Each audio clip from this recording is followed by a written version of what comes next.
Alright, so here's my set 2. After reading this, I thought about the state of our minds where we are kind of in a prison as well. Your mind is, the way you think is molded by your environment mostly. So your parents, your teachers, your social network, your genetics, your religion. And you don't get to choose this environment before you're born. Which means that without choice, your mind was shaped by the environment that you weren't able to choose. I think this plays a big part in education today. It's really all about the mindset. Education involves seeing the truth, and I believe that a moral of this story could be to step out of the darkness and into the light. So I'm going to read something that I got off a website. It's from medium.com, and it states that Plato believed that you have the desire to learn new things. If people do not desire to learn what is true, then you cannot force them to learn. So within the story, the prisoner had to have the desire and the persistence to learn.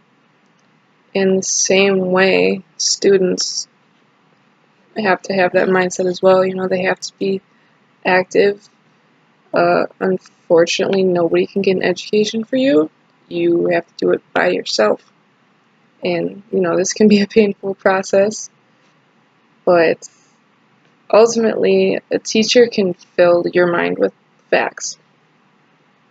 But it's up to you to understand them. This is another quote from this website. It says, according to Plato, a teacher's job is to lead you somewhere and to make you question your beliefs so that you can come to your own conclusion about things. Thus, education is a personal journey. Plato makes it clear that education where students are passively receiving knowledge from professors is wrong.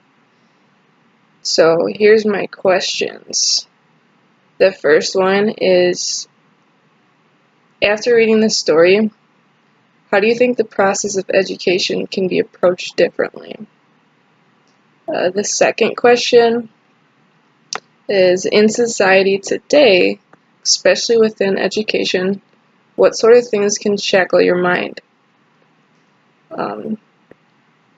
What puts you in that mindset to not have an open opinion? And then my third one is, many different people would explain truth in their own way.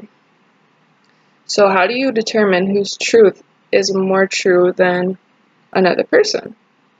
Or is there such a thing as truth at all? So of course certain things can be proven, like physical science and things that can be measured and observed. But what about everything else? How can you determine if something is actually true?